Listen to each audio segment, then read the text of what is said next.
Good morning. This is Thursday morning. Sunday evening was the tornado. I wanted to tell everybody kind of what's going on. I had to repeat this so many times. Sunday evening, Amy and me and Cooper were at home. We're getting ready for a small group for our church family to come over, and sirens had went off once and went off again, and I was watching it, and I got hold of some of the people from church and told them to stay put where they were at, and so we didn't have anybody at our house but us. And when the second time the sirens went off, went upstairs and saw the news and heard the announcer saying, "This ain't just some warning or watch. There's a tornado on the ground," and she sounded panicked and stuff. So I yelled at Amy, and we went downstairs to the access hole we had underneath we used to have a split level home, and we had an access hole in the downstairs living room, and we were able to get underneath the kitchen floor.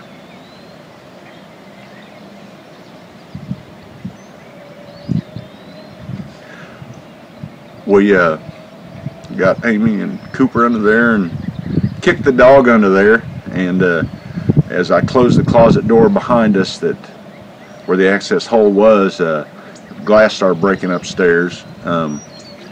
We had a foundation because part of the house was on a slab that was about this tall, and I had Amy put Cooper up against that, and she was on top of him and I was on top of her. When everything started coming apart, we're just praying and stuff, and it's nothing like the movies. I can tell you that. As bad as it sounds or looks, it don't even compare. When the tornado was going over the top of us, things were hitting the house and harder and harder and harder, and I was afraid we were gonna be smashed. And even knowing how much brick and structure was around us, it was real clear really fast that it was only the providence of God that we were alive, because I thought cars were landing on us, and the impacts were that hard against the house and the floor above us. It went to a crescendo. Cooper was screaming the whole time like a mashed cat. You would have thought that somebody's doing surgery on the kid. Amy was praying, I was praying.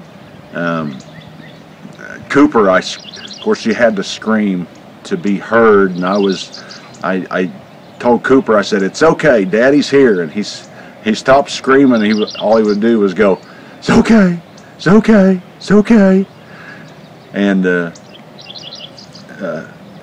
rose. It was so deafening that you just felt the vibration and the impacts from stuff. And then the scariest part was when the air was pulling through the house and everything was lifting away, and I told Amy, I said, "Here it goes," and I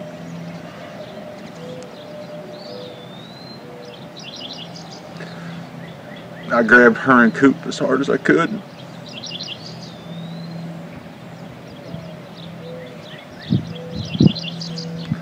And I held on to him.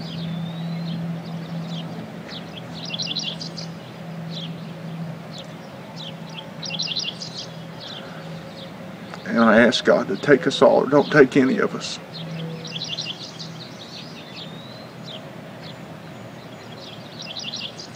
But it passed, and where Amy, I was stretched out over the top of them, and they were laying this way. And once it passed, where they were at, it was dry. Where I was at, the bathroom water lines above me had broke and were pouring down my backside in my jeans, and I had about 2 pounds of drywall on my back, and of course the water flushed it down my underwear, which at the time you didn't care about, and I got off of Amy and gave her and Cooper a kiss, and I looked out the access hole and I was looking at Sky, and I told her to stay put. I was going to go check on the neighbors, and I walked out of the house, and it looked like what you'd imagine, or what I've seen in movies, you know, of a nuclear blast, where there's the trees, there's nothing but just a bald stick with jagged limbs and stuff everywhere as far as I could see.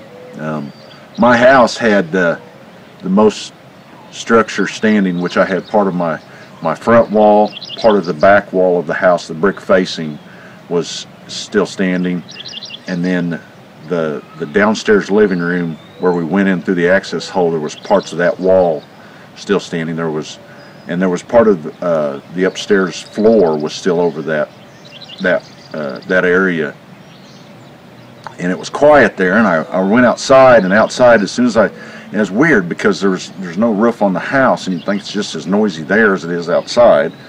But as soon as I walked outside, the wind, and it was hailing and stuff, and the lightning was just vicious, and I looked, and I was shocked. There was, every direction I looked, there was nothing standing. I ran around the back of the house to our neighbors, Kent and Julia, and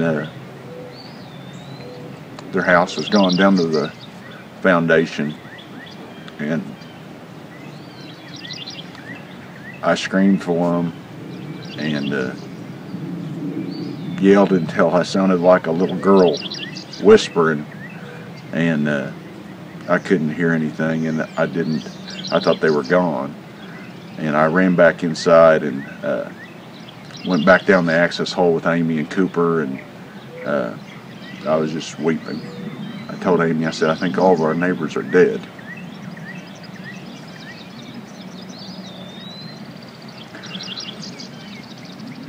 When the lightning let off, I went back outside, and I was just praying. I was praying for us and for our neighbors, basically, during the storm. And then after, when I came back inside, I told Amy that I thought all the neighbors were dead. I was just weeping for all the lost opportunities I'd had to share the gospel with them, and didn't, because of my own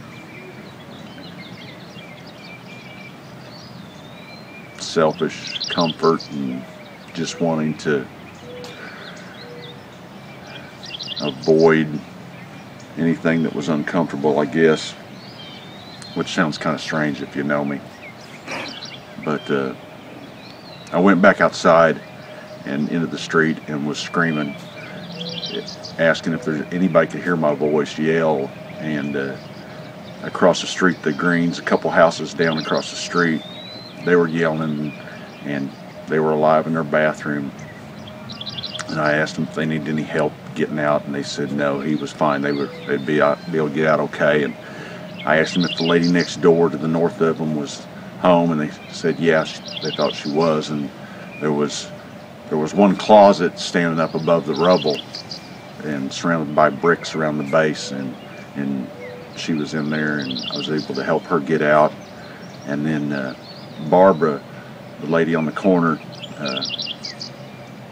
she was there. I saw her waving, and she was standing in a bathtub surrounded by a teepee of broken glass, pieces of glass and metal and jagged 2x4s that made a teepee around her, and she was standing in her bathtub.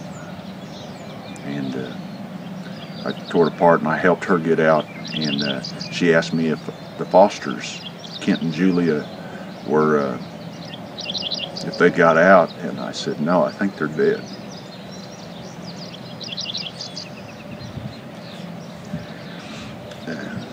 Then she told me that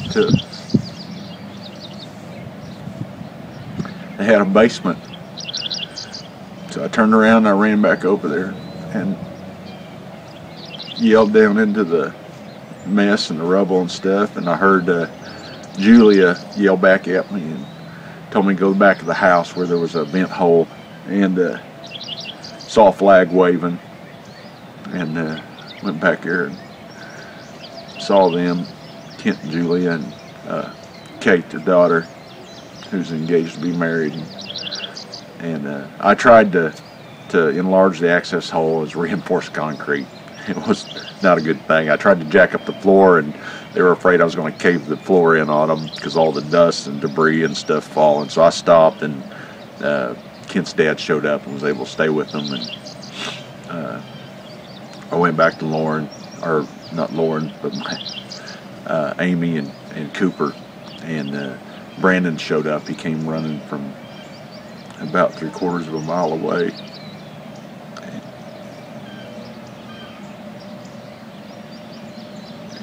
I had him and him take Amy and Cooper and Bella, the dog, who survived it with us, to his girlfriend's house, and then he was able to take them to my mom's house. And that's pretty much it. I wanted to tell everybody that we are fine. We personally, we've got family and church family that are helping us out. There's lots of people that need a lot of help right now. My church family is just one of many different people that are providing. We've got we've got a small hospital set up at the church, and we've got a housing place set up for the church, and we're feeding people that don't have homes right now. So there is a lot of need. There's a lot of need. But I just want to tell everybody, I appreciate everything, and I don't say this just because it sounds nice, but I'm a wealthy man because of the people in my life that love me and care about me and have prayed for me. And I just thank you all.